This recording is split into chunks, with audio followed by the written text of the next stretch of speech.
શ્રીમદ ભાગવતમાં મને કોઈ પૂછે કે એના મુખ્ય સંદેશ શું આખા ભાગવતમાં, તો એમ કહેવાનું મન થાય કે 3 જ વસ્તુ શીખવાની છે. ભાગવત 3 વસ્તુ શીખવાડે. પહેલી વાત, મનુષ્યનો વ્યવહાર મનુષ્યો સાથે કેવો હોવો જોઈએ. આ ધરતીના પટ ઉપર ભગવાને આપણને જીવન આપ્યું છે, તો વિશ્વના બધા માનવોએ એકબીજાની સાથે કેવી રીતનો વ્યવહાર કરવો જોઈએ. भागवत पहला तो ये संदेश आपे है, मानव का व्यवहार मानवों के साथ कैसा होना चाहिए. बीजो संदेश,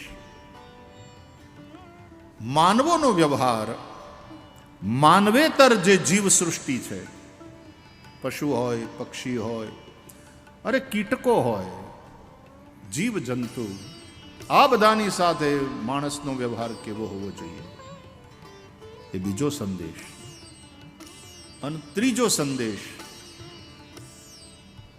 માનવોનો વ્યવહાર પ્રકૃતિ સાથે કેવો હોવો જોઈએ. પ્રકૃતિ અને પર્યાવરણ. પર્યાવરણ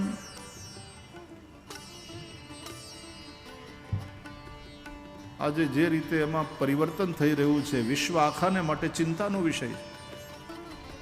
ગ્લોબલ વોર્મિંગ વધી રહ્યું છે, ઋતુઓનું ચક્ર ડિસ્ટર્બ થઈ રહ્યું છે, વિશ્વ આખાને માટે આ ચિંતાનો વિષય.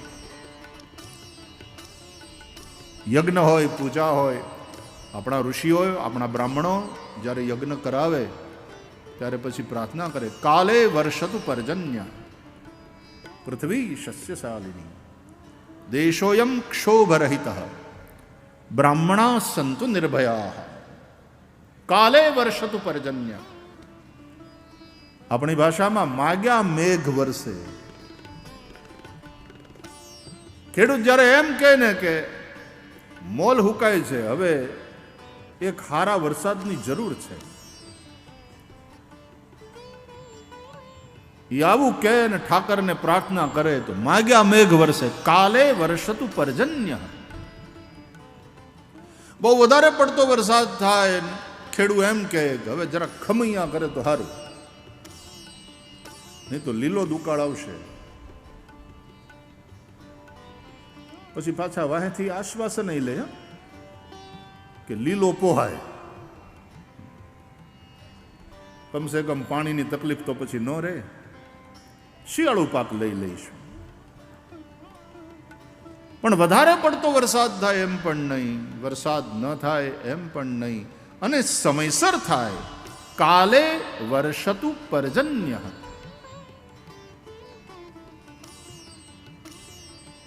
સસ્ય શ્યામલા આપણી ધરતી હોય, આપણી પૃથ્વી હોય. દેશોયમ ક્ષોભરહિત બ્રાહ્મણા સંતુ નિર્ભયા. સમાજનો જે બ્રાહ્મણ વર્ગ છે એ નિર્ભય બને. સત્યની ઉપાસના કરનારો જે વર્ગ છે, કવિઓ હોય, મનીષીઓ હોય, સાહિત્યકારો હોય, જ્ઞાનીઓ હોય, સાધુ સંતો હોય, એ નિર્ભયતાપૂર્વક સમાજને સાચી વાત કહી શકે. રાજા હોય તો રાજાને પણ સાચી વાત કહી શકે નિર્ભીકપણે, કારણ કે એમાં એનો પોતાનો સ્વાર્થ નથી હોતો, સમાજના કલ્યાણની જ ભાવના હોય છે.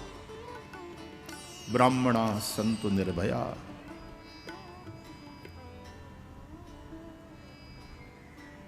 એટલે પ્રકૃતિ સાથેનો મનુષ્યનો સંબંધ કેવો હોવો જોઈએ. આ ત્રણેય વાત તમને જોવા મળશે. આપણે કથા જોઈશું. ભગવાન શ્રી કૃષ્ણે ગોવર્ધન લીલા કરીને એમાં આ ત્રણેય વસ્તુ છે. નવા પ્રકારના યજ્ઞ ભગવાન કાળિયા ઠાકરે શરૂ કરાવ્યા ગોકુળમાં, કે ગોવર્ધનનો યજ્ઞ કરો, બ્રાહ્મણોનો યજ્ઞ કરો, ગાયોનો યજ્ઞ કરો. ગાયોનો યજ્ઞ. ગાય એ બધા પ્રાણીઓમાં સર્વશ્રેષ્ઠ છે.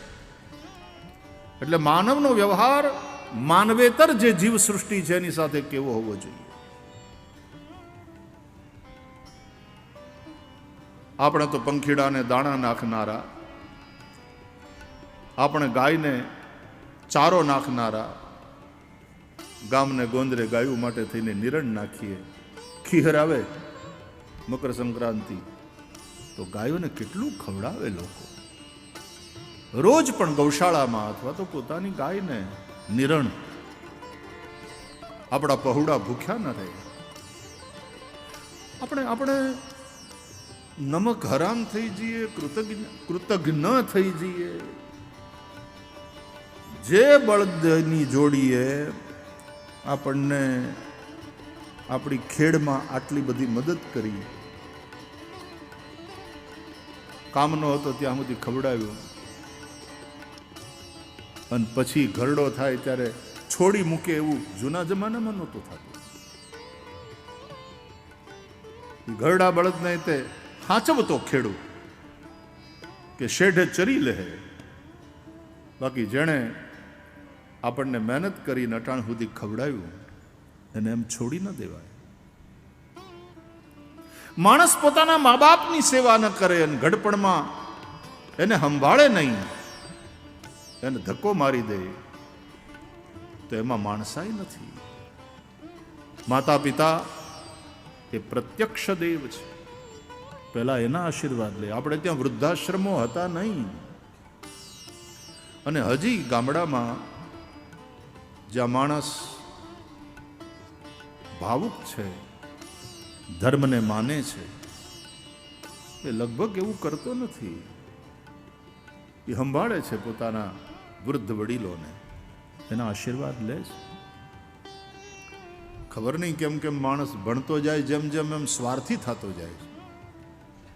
વિચાર જેમ બહુ વધી જાય એમ એની ભાવના હુકાતી જાય છે. એટલા માટે મેં કહ્યું, જ્યાં વિચાર છે એને ભાવના આપવાની જરૂર છે, અને જ્યાં ભાવના ખૂબ છે તો એ ભાવનામાં તણાઈ ન જાય, એ અંધશ્રદ્ધા તરફ ન વયા જાય. એટલા માટે એને વિચાર આપવાની જરૂર છે.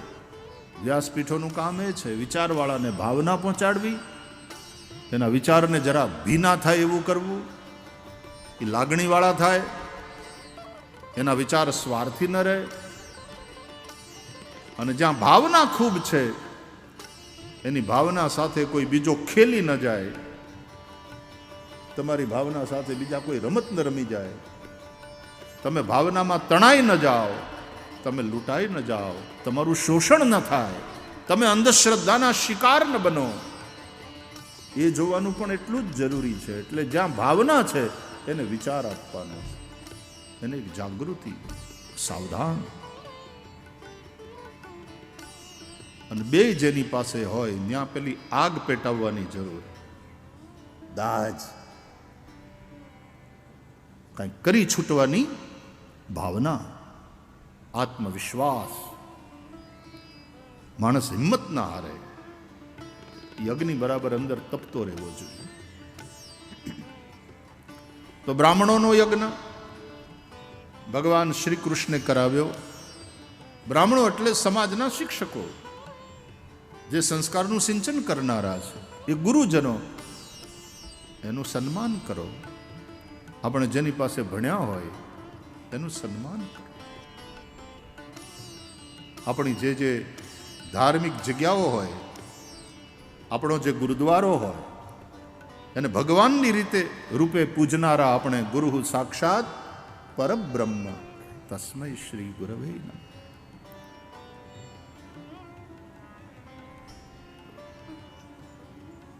કીડીને કણને હાથીને મણ હવને આપણે પહોંચાડનારા. ગાયને તો ચારો નાખીએ, ગાયને આપણે પરંપરા છે કે રસોઈ કરે ને બહેનો એટલે પહેલી રોટલી ગાય માટે કાઢે, પહેલો રોટલો ગાય માટે,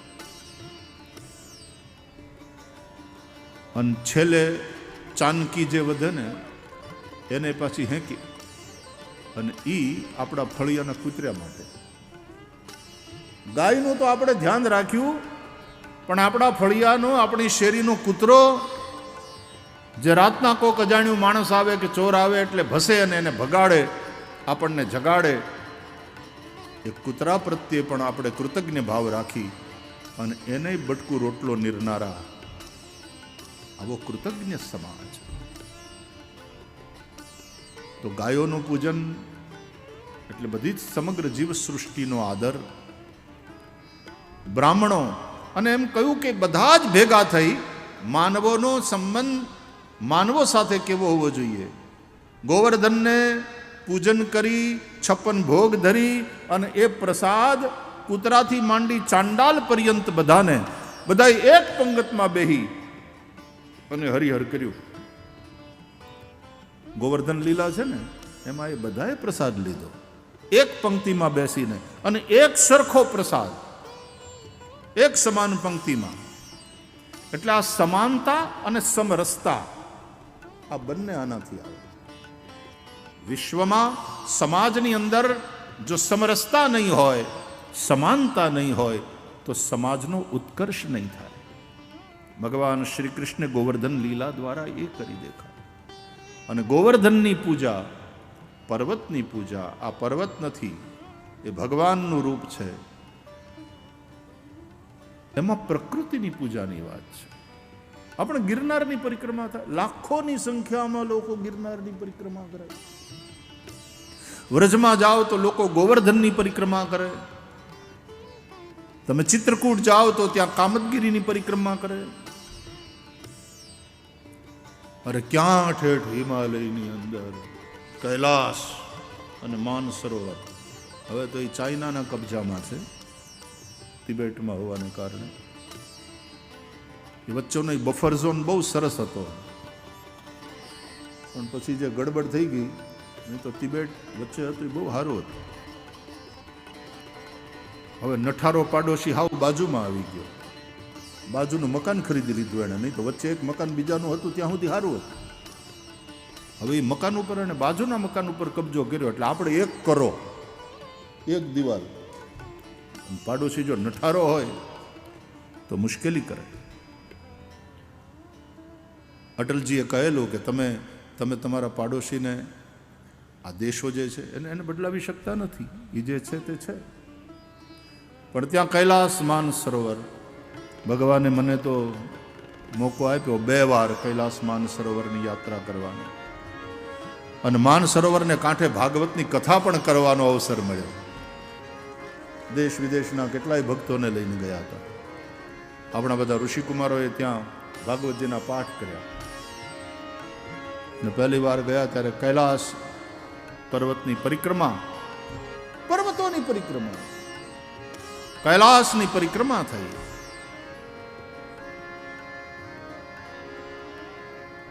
બૌદ્ધો પણ પરિક્રમા કરે, એ ઉલટી કરે. કૈલાસની પરિક્રમા બૌદ્ધો પણ કરે. જૈનોને માટે પણ કૈલાસનું મહત્વ છે. ભગવાન ઋષભદેવ સાથે સંકળાયેલું સ્થાન. તો પર્વતોની પૂજા, પાલિતાણા જૈનોને માટે કેવું આમ મહત્વનું તીર્થ સ્થાન. એ પર્વતને પવિત્ર માનીને ત્યાં પછી કઈ ખોટી પ્રવૃત્તિ ન થાય એનું ધ્યાન રાખે. આપણો ગિરનાર, જ્યાં પરાંબા ભગવતી બિરાજે, જ્યાં દત્ત ભગવાનની ટૂંક,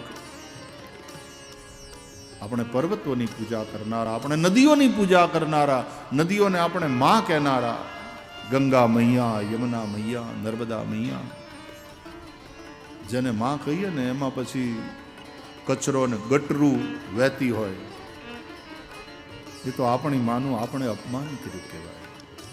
આપણે ઋષિઓના સંદેશને જો સમજીએ ને એ પ્રમાણે જીવી, અને આ પ્રમાણે જીવવું એનું નામ જ ધર્મ. ખાલી મંદિરમાં જઈને પૂજાપાઠ કરીએ એમ નહીં. ઋષિઓએ પ્રબોધેલી આ જે વાતો છે એને સમજીએ અને એ પ્રકારે જીવીએ તો આપણે ખરા અર્થમાં ધર્માચરણ કરીએ છીએ.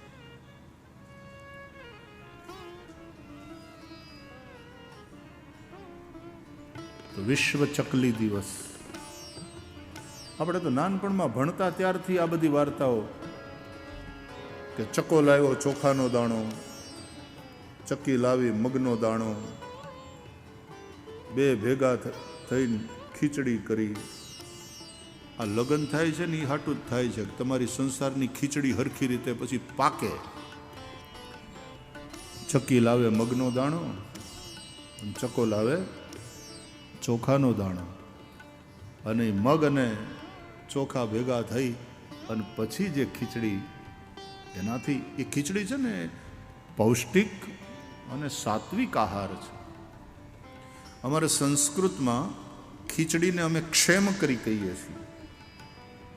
રોટલી એટલે કરપટ્ટિકા, શાકમ સૂપમ કરપટ્ટિકા, ક્ષેમ કરી, ઓદનમ, આવી રીતે. ઓદનમ એટલે ભાત, સૂપમ એટલે દાળ, શાકમ શાક, ક્ષેમ કરી ખીચડી, તેમનમ કઢીને તેમનમ કહીએ, તેમનમ.